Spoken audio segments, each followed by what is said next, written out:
Hello students, आज की इस वीडियो में मैं आपको माइक्रोसॉफ्ट पेंट का कंप्लीट इंट्रोडक्शन दूंगा। और जैसे कि title bar, menu bar, work area, status bar, tools, file menu, इन सब का कहाँ पर यूज़ होता है और कैसे यूज़ होता है, ये सारी चीज़ें आज के इस माइक्रोसॉफ्ट पेंट के ट्यूटोरियल में हम सीखने वाले हैं।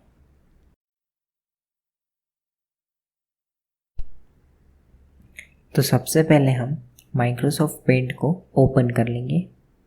ओपन करने के लिए आप सिंपली स्टार्ट मेन्यू में जाके सर्च एरिया के अंदर PAINT पेंट सर्च करेंगे और अपने माउस के लेफ़्ट क्लिक से उसे क्लिक कर कर ओपन कर लेंगे। माइक्रोसॉफ्ट पेंट ओपन करने का दूसरा तरीका है, आप अपने कीबोर्ड के अंदर Windows+R की का यूज़ करेंगे। ये रन कमांड है। रन कमांड ओपन होने के बाद आप उसमें MS पेंट सर्च करें या फिर आप BRUSH ये टाइप करके एंटर मारें तो भी आपका माइक्रोसॉफ्ट पेंट खुल जाएगा। जैसा कि आप अभी देख पा रहे हैं, हमारा माइक्रोसॉफ्ट पेंट ओपन हो चुका है। सबसे पहले तो मैं आपको पेंट विंडो से इंट्रोडक्शन करवा देता हूँ। एकदम टॉप मोस्ट पे आपको टाइटल बार दिखाई देगा। उस टाइटल बार में लेफ्ट हैंड साइड पे आपको इस फाइल का नाम दिखाई देगा। राइट हैंड साइड में आपको 3 बटन दिखाई देंगे। क्लोज का, इससे आप इस फाइल को क्लोज कर सकते हो। सेकंड, मैक्सिमाइज या रीस्टोर का, रीस्टोर से आप अपनी स्क्रीन को एडजस्ट कर सकते हो और वापस उस पर क्लिक करके उसे मैक्सिमाइज कर सकते हो। थर्ड बटन है हमारा मिनिमाइज का। मिनिमाइज करने से आपका जो फाइल है, प्रोग्राम है, वो आपके टास्क बार में चला जाएगा। इसके बाद हमारे पास है मेन्यू बार। मेन्यू बार के अंदर हमारे पास 2 ऑप्शन है, होम एंड व्यू। इसके बाद हमारे पास है वर्क एरिया। इस वर्क एरिया के अंदर हम अपनी पिक्चर या फिर ड्राइंग को बनाते हैं। वर्क एरिया के कॉर्नर में आपको एक डॉट देखने को मिल रहा होगा। उस डॉट को पकड़कर आप अपने पेज को रीसाइज कर सकते हैं। फिर वर्क एरिया के ठीक नीचे हमारे पास है status bar. Status bar define करता है हमारे काम को। हमारे काम का स्टेटस हमें यहाँ पे देखने को मिलता है। स्टेटस बार में लेफ्ट कॉर्नर में आपको डिजिट्स दिख रहे होंगे। ये डिजिट्स बार बार चेंज हो रहे हैं। ये डिजिट्स को कहा जाता है पिक्सल। ये हमारे माउस के ऊपर डिपेंड करते हैं। जैसे कि हम अपने माउस के कर्सर को लेफ़्ट लेके जाएंगे, राइट लेके जाएंगे, अप लेके जाएंगे, डाउन लेके जाएंगे, तो इसके पिक्सल्स चेंज होते हैं। तो ये जो पिक्सल्स हैं वो डिपेंड करते हैं आपके माउस के लोकेशंस पे और उसकी स्पीड पे।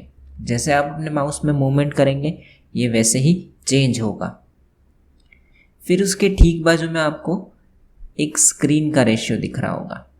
ये रेशियो आपके पेज का है। जैसे आप अपने पेज को रीसाइज करेंगे या फिर बड़ा करेंगे, छोटा करेंगे, तो यहाँ पे आप उसको चेंज होता हुआ देखेंगे। फिर उसके ठीक राइट कॉर्नर में हमारे पास है जूम का ऑप्शन।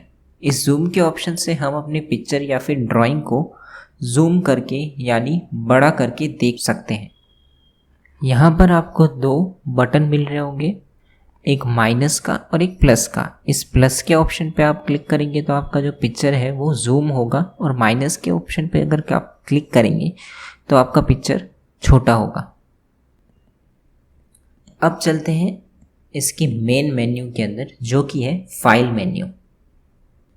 फाइल मेन्यू के अंदर आपको कई सारे ऑप्शंस देखने को मिल रहे होंगे, जैसे new, open, save, save as, print. जैसा कि इनके नाम से ही हमें पता चलता है, न्यू का मतलब कि आप नया फाइल कोई लेना चाहते हो। ओपन यानी जो आपने फाइल सेव करके रखा है या फिर आपके पास पहले से है, उससे आप ओपन कर रहे हैं। जैसे कि अभी आप स्क्रीन पे देख पा रहे हैं कि अभी मेरे पास जो भी सेव किए हुए फाइल है वो मुझे यहाँ पे दिख रहे हैं, या फिर कोई भी पिक्चर मुझे यहाँ पे दिख रहे हैं, इनको लेके यानी इनको सिलेक्ट करके मैं अपने इस फाइल के अंदर ले सकता हूँ। फिर आपको ऑप्शन मिल रहा है सेव का, कि जो भी आपने अभी काम किया है उस काम को आप सेव करना चाहते हो जो आपको फ्यूचर में काम आएगा। सेव एज का ऑप्शन हम सेव की फाइल में एडिट करने के लिए यूज़ करते हैं, या फिर आप अपनी फाइल का लोकेशन चेंज करना चाहते हैं, उसे रीनेम करना चाहते हैं, तो भी हम सेव एज बटन का यूज़ करते हैं। फिर है हमारे पास प्रिंट का ऑप्शन। प्रिंट का ऑप्शन आप इस तरीके से यूज़ कर सकते हैं, जैसे आपने अभी जो फाइल बनाया है, जो पिक्चर बनाया है, उसको आप सॉफ्ट कॉपी से हार्ड कॉपी में लेना चाहते हैं तो आप उसे प्रिंट करेंगे। फिर है हमारे पास ईमेल का ऑप्शन। जैसे आपने इस फाइल को अगर किसी को ईमेल भेजना है तो आप इस सेंड ईमेल के ऑप्शन को यूज़ करके उसे भेज सकते हैं। फिर उसके ठीक नीचे है हमारे पास set as a desktop background. जो भी आपने अभी फाइल बनाया है उस फाइल को आप सिंपल यहाँ से एक क्लिक करके अपने डेस्कटॉप का बैकग्राउंड बना सकते हैं। जैसा कि अभी आपको दिख रहा होगा कि इस फाइल को मैंने अपने डेस्कटॉप का बैकग्राउंड बना लिया। अभी हम होम मेन्यू के सारे टूल्स देख लेते हैं। सबसे पहले हमारे पास है क्लिपबोर्ड। क्लिपबोर्ड के अंदर हमारे पास 3 ऑप्शन है, कट का, कॉपी का और पेस्ट का। जैसे अभी आप देख पा रहे होंगे कि कट और कॉपी का जो ऑप्शन है वो एबल नहीं है, तो उसे एबल करने के लिए आपको किसी भी चीज़ को सिलेक्ट करना पड़ेगा। सिलेक्ट करने के लिए आप उसके ठीक बाजू में सिलेक्ट का ऑप्शन है, उस पर आ करके कोई भी एक सिलेक्शन टूल ले सकते हैं। जैसे यहाँ पे आपके पास 3 सिलेक्शन टूल है, एक तो रेक्टेंगुलर, फ्री फ्रॉम और सिलेक्ट ऑल। तो अपन रेक्टेंगुलर ले लेते हैं और इस एरिया को अपन सिलेक्ट कर लेते हैं। तो सिलेक्ट करने के बाद ये दोनों ऑप्शन हमारे पास एबल हो गए। तो जैसे आप कट का ऑप्शन यूज़ करोगे तो ये जो पिक्चर है वो यहाँ से कट होके दूसरे लोकेशन पे आप पेस्ट कर सकते हैं। और फिर आप जैसे कॉपी का ऑप्शन यूज़ करोगे तो कॉपी से ये होगा कि आपके जो सिलेक्शन एरिया है उसकी एक कॉपी बन जाएगी। उस कॉपी को आप जितनी बार चाहे यूज़ कर सकते हो। जितनी बार आप पेस्ट दबाओगे उसकी कॉपी रेडी हो जाएगी। फिर हमारा जो दूसरा सिलेक्शन टूल है वो है फ्री फ्रॉम। इस फ्री फ्रॉम को हम एक तरीके से पेंसिल की तरह यूज़ करते हैं। इसे हम जहाँ भी चलाएंगे ये उतना एरिया सिलेक्ट कर लेगा और उस एरिया को हम सिंपली कहीं पे मूवमेंट भी कर सकते हैं और उसे कट कॉपी के रूप में भी यूज़ कर सकते हैं। फिर हमारा जो तीसरा सिलेक्शन टूल है वो है सिलेक्ट ऑल का। इस टूल से हम अपने पूरे पिक्चर को एक साथ सिलेक्ट कर सकते हैं। फिर हमारे पास सिलेक्ट टूल के बाजू में और 3 टूल हैं, कॉर्प, रीसाइज और रोटेट का। सबसे पहले हम देख लेते हैं कॉर्प के ऑप्शन को। कॉर्प का ऑप्शन एक तरीके से आपके इमेज को काटने का काम करता है। जैसे कि कॉर्प का ऑप्शन यूज़ करने के लिए हमें सबसे पहले सिलेक्शन टूल को यूज़ करना पड़ेगा। तो जैसे मैं इतना एरिया सिलेक्ट कर लेता हूँ और कॉर्प के ऑप्शन पे क्लिक करता हूँ तो जो एरिया मैंने सिलेक्ट किया था वो एरिया कॉर्प हो गया। फिर हमारे पास टूल है रीसाइज का। रीसाइज के ऑप्शन को भी यूज़ करने के लिए मुझे सबसे पहले सिलेक्शन का ऑप्शन यूज़ करना पड़ेगा। तो इतने एरिया को मैंने सिलेक्ट कर लिया और रीसाइज के ऑप्शन पे क्लिक किया। रीसाइज के ऑप्शन पे क्लिक करने के बाद मेरे पास यहाँ पे हॉरिजॉन्टल और वर्टिकल 2 ऑप्शन हैं। तो इसको मैं चेंज कर देता हूँ। जैसे हॉरिजॉन्टल में रख देता हूँ मैं 40 और वर्टिकल में रख देता हूँ मैं 80 और एंटर मार देता हूँ। तो ये उस साइज़ का हो जाएगा। फिर उसके ठीक नीचे ऑप्शन है आपके पास रोटेट का। रोटेट को भी यूज़ करने के लिए मुझे सिलेक्शन टूल का यूज़ करना है और रोटेट में जिस एंगल में दूंगा, जैसे मेरे पास यहाँ पे बहुत सारे एंगल हैं, राइट में 90 डिग्री, लेफ़्ट में 90 degree, rotate to 180 degree, vertical, horizontal, इनमें से जो ऑप्शन मैं यूज़ करूँगा ये उस एंगल में चला जाएगा। जैसे मैं यहाँ पे वर्टिकल कर देता हूँ या फिर मैं उसे हॉरिजॉन्टल कर लेता हूँ। तो ये सारे ऑप्शन जो थे वो इमेज टूल के थे। आगे की टूल समझने से पहले मैं आपको कुछ शॉर्टकट्स बता देता हूँ। जैसे कि अपन कट करने के लिए Ctrl X का यूज़ करेंगे, कॉपी करने के लिए कंट्रोल C का यूज़ करेंगे और उसे पेस्ट करने के लिए कंट्रोल V का यूज़ करेंगे। उसके बाद अगर आप सिलेक्ट ऑल का यूज़ करना चाहते हैं, पूरी पिक्चर को एक साथ सिलेक्ट करना चाहते हैं, तो कंट्रोल A का यूज़ करेंगे। फिर अगर आप रीसाइज करना चाहते हैं किसी पिक्चर को या फिर किसी एरिया को, तो आप कंट्रोल W का यूज़ करेंगे। ये है हमारे कुछ शॉर्टकट्स। अब हम चलते हैं हमारे टूल्स के ऑप्शन पे।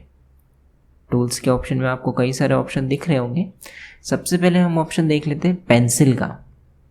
पेंसिल से आप अपने वर्क एरिया के अंदर कुछ भी ड्रॉ कर सकते हैं। जैसे आप सिंपल पेपर पे यूज़ करते हैं पेंसिल को, उसी तरीके से आप अपने वर्क एरिया में पेंसिल यूज़ कर सकते हैं। फिर उसके ठीक नीचे हमें ऑप्शन मिल रहा है इरेज़र का। इरेज़र का यूज़ हम मिटाने के लिए करते हैं। आप कोई भी एरिया को यहाँ से इरेज कर सकते हैं। इसके बाद आपको यहाँ पे एक बकेट दिख रहा होगा। ये बकेट है फिल विथ कलर का ऑप्शन। इससे हम अपने पिक्चर के अंदर कलर भरते हैं। जैसे कि आपको यहाँ पे शेप दिख रहे होंगे। इन शेप को अगर मुझे कलर से फिल करना है तो मुझे पहले इसको सिलेक्ट करना होगा। उसके बाद मैं अपना कोई भी एक रैंडम सा कलर ले लूँगा और मैं इसके अंदर फिल कर दूँगा। उसके ठीक नीचे हमारे पास एक और ऑप्शन है, उसे कहा जाता है कलर पिकर। कलर पिकर का यूज़ हम तब करते हैं जब हमें कोई कलर चाहिए हो और हमारे कलर बॉक्स में वो कलर ना हो, तो हम इस टूल का यूज़ करके उस कलर को सिलेक्ट कर सकते हैं। जैसे अभी आप अपनी स्क्रीन पर ये पिक्चर देख रहे होंगे। इस पिक्चर के अंदर ये जो कलर है वो हमारे कलर बॉक्स में नहीं है, तो कलर पिकर की हेल्प से हम इस कलर को सिलेक्ट करेंगे। अभी आपको दिख रहा होगा कि जो कलर हमने सिलेक्ट किया था वो कलर हमें कलर बॉक्स 1 में दिख रहा है। इसके बाद हमारे पास दूसरा ऑप्शन है टेक्स्ट का। टेक्स्ट के टूल से हम अपने पिक्चर या फिर ड्राइंग के अंदर कोई भी टेक्स्ट को या फिर कोई भी वर्ड को ऐड कर सकते हैं। जैसे इसको मैंने सेलेक्ट कर लिया और अभी अपने वर्क एरिया पे आके क्लिक किया और यहाँ पे मैं अपना अभी टेक्स्ट लिख सकता हूँ। जैसे मैं लिख लेता हूँ, हेलो स्टूडेंट्स। अब यहाँ पे टेक्स्ट लिखने के बाद एक मेन्यू खुला है टेक्स्ट नाम का।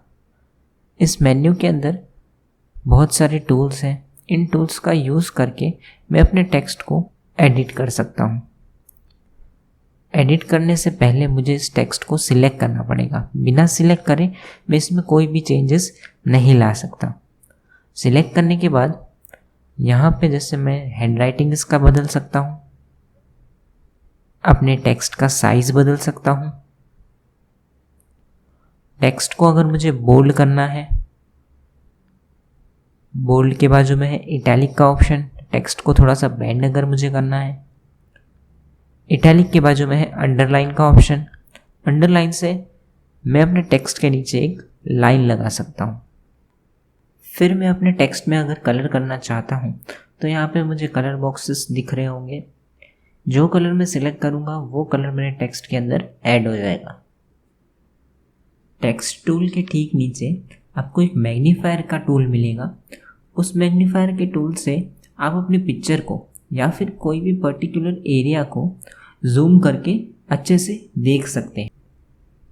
उसके बाद यहाँ पे हमारे पास ब्रशेस का ऑप्शन है। इस ब्रशेस के ऑप्शन में आपको कई सारे ब्रशेस देखने को मिल रहे होंगे, जैसे कि oil brush, air brush, crayon और वाटर कलर ब्रश। इन सारे ब्रशेस का यूज़ कर कर आप अपने पिक्चर को बहुत ही अच्छे से ड्रॉ कर सकते हो और उसे बहुत ही अच्छा बना सकते हो। यहाँ पे टोटल हमारे पास 9 टाइप के ब्रशेस हैं। इसके बाद हमारे पास शेप का ऑप्शन है। शेप के ऑप्शन में भी आपको कई सारे अलग अलग टाइप्स के शेप देखने को मिलेंगे। इन सारे शेप्स का यूज़ कर कर भी आप अपने पेंटिंग को बहुत ही अच्छा बना सकते हो। उसके ठीक बाजू में हमारे पास ऑप्शन आता है आउटलाइन का। जो भी आपका शेप है उसमें आउटलाइन किस कलर की रखनी है वो ऑप्शन यहाँ पे अवेलेबल है। जैसे उस आउटलाइन के अंदर आपको क्रेयॉन का कलर रखना है, मार्कर का कलर रखना है, ऑयल का कलर रखना है, नेचुरल पेंसिल रखनी है या फिर वाटर कलर रखना है, ये सारे कलर की टाइप है, उस टाइप की ये आउटलाइन बना लेगा। उसके ठीक नीचे ऑप्शन है फील का। फील इन द सेंस जैसे आपका ये जो शेप है उस शेप के अंदर आप कलर किस तरीके से भरना चाहते हो, क्रेयॉन का कलर, मार्कर का कलर, ऑयल का कलर, नेचुरल पेंसिल या वाटर कलर, ये सारे आपके पास उसके टाइप हैं कि किस तरीके से आप इस कलर को फील करवाना चाहते हो। फिर उसके बाद मेरे पास ऑप्शन आता है साइज़ का। ये साइज़ के ऑप्शन से मैं अपने शेप का आउटलाइन या तो पतला या तो मोटा कर सकता हूँ। साइज़ के ठीक बाजू में मेरे पास ऑप्शन है कलर 1 और कलर 2 का। कलर 1 से मैं अपने शेप या फिर अपनी ड्राइंग के अंदर कलर चेंज करता हूँ। कलर 2 हमारा बैकग्राउंड का कलर होता है, इसे हम हमेशा वाइट ही रखते हैं। और उसके बाजू में हमारे पास एडिट कलर का ऑप्शन है, इसमें हमें मल्टीपल कलर्स देखने को मिलते हैं। जैसे कि आपको अगर कोई कलर कस्टम करना है तो यहाँ से आप वो कर सकते हो। तो अभी हमने होम मेन्यू के सारे टूल्स देखे। अब हम एक फंक्शन और देखेंगे जिसे कहते हैं customise quick access tool bar. ये टूल बार आपको इस कॉर्नर में मिलेगा। इस टूल बार के थ्रू आप अपने टूल्स को कस्टमाइज कर सकते हो। जैसे कि अभी आप देख पा रहे हैं हमारे इस टूल बार में बहुत सारे टूल्स हैं, new, open, save, print, undo, redo. और कुछ टूल्स पे एक राइट मार्क है, जैसे सेव और अंडू, इन दोनों टूल पे एक राइट मार्क है। जैसे इसके नाम से ही हमें पता चलता है customise quick access tool bar, ये कोई भी टूल को कस्टमाइज कर लेता है। जैसे मुझे अगर मेरे इस पेंटिंग में कुछ मिस्टेक हो गई है और मुझे उस चीज़ को अंडू करना है, यानी एक स्टेप पीछे जाना है, तो मैं उसका शॉर्टकट यूज़ करूँगा Ctrl+Z। पर मैं शॉर्टकट करे बिना अगर इस बटन पे, इस अंडू के बटन पे जो कि मैंने कस्टमाइज़ करके रखा है उस पर क्लिक करूँगा तो भी मेरा जो पिक्चर है वो अंडू हो रहा है। इसके साथ साथ ही अगर मुझे इसे सेव करना है तो मैं फाइल मेन्यू में जाए बिना, जैसे मेरे पास यहाँ पे फाइल मेन्यू में भी सेव का ऑप्शन है, पर मैंने इस सेव के ऑप्शन को यहाँ पे कस्टमाइज़ करके रखा है, तो मैं यहाँ से उसको डायरेक्ट सेव कर सकता हूँ। तो आपको इसके अलावा अगर कोई टूल इसके बाहर लेना है तो आप सिंपल उस पर क्लिक करेंगे तो ये बाहर आ जाएगा। जैसे कि मैंने अभी न्यू का ऑप्शन बाहर ले लिया, तो ये देखिए न्यू का जो टूल है वो बाहर आ गया। तो इसकी मदद से आप अपने टूल्स को इधर कस्टमाइज कर सकते हैं। अब हमारा जो आखिरी मेन्यू है वो है व्यू मेन्यू। व्यू मेन्यू के अंदर हमें सबसे पहला जो ऑप्शन मिलता है वो है जूम इन और जूम आउट। यहाँ से हम अपनी पिक्चर या फिर ड्राइंग को छोटा या फिर बड़ा करके देख सकते हैं। इसके बाद हमारे पास ऑप्शन है 100% का। अगर आपका कोई पिक्चर जूम इन या फिर जूम आउट ज़्यादा हो गया है तो आप इस ऑप्शन का यूज़ करके उसे फिट टू डिस्प्ले कर सकते हैं। जैसे यहाँ पे मैंने अपने पिक्चर को ज़्यादा जूम कर दिया। अब मैं अगर जूम आउट की जगह 100% का यूज़ करूँगा तो ये पिक्चर अपने एक्चुअल साइज़ में एक ही क्लिक में आ जाएगा। फिर हमारे पास है शो और हाइड का ऑप्शन। इसमें सबसे पहला ऑप्शन है रूलर्स का। इसका शॉर्टकट की है Ctrl+R। इसकी मदद से आप अपने ड्राइंग में इंचेस और सेंटीमीटर को मेजर कर सकते हैं, जिससे आपका ड्राइंग बहुत ही अच्छे से और परफेक्ट मेजर से बनेगा। फिर उसके ठीक नीचे है हमारे पास ग्रिड लाइन्स। इसका शॉर्टकट की है Ctrl+G। ग्रिड लाइन के ऑप्शन से आप अपने पिक्चर या फिर अपने ड्राइंग में अगर कोई ऑब्जेक्ट बना रहे हैं या फिर शेप बना रहे हैं तो उसको आप परफेक्टली प्लेस कर सकते हैं। अभी जैसे हमने इन दोनों ऑप्शन को चेक करके रखा है तो ये हमें शो हो रहे हैं। अगर हम इसे अनचेक कर देंगे तो ये हमें डिस्प्ले नहीं होंगे। ठीक वैसे ही हमारे पास तीसरा ऑप्शन है स्टेटस बार का। ये स्टेटस बार हमारे वर्क एरिया के नीचे होता है। अभी ये चेक है, इसे अगर मैं अनचेक कर दूंगा तो ये शो नहीं होगा। शो और हाइड के ठीक बाजू में हमें मिलता है फुल स्क्रीन का ऑप्शन। ये ऑप्शन हम अपने पिक्चर या फिर अपने ड्राइंग को फुल स्क्रीन में देखने के लिए यूज़ करते हैं। इसका शॉर्टकट की है F11। आप अपने कीबोर्ड में F11 सिंपली प्रेस करेंगे तो ये फुल स्क्रीन हो जाएगा। होप सो स्टूडेंट्स, आपको ये माइक्रोसॉफ्ट पेंट का वीडियो समझ में आया होगा और इस वीडियो से आपने कई सारी नई चीज़ें सीखी होगी और कुछ चीज़ें रिवाइज की होगी। So students, thank you for watching this video and keep learning.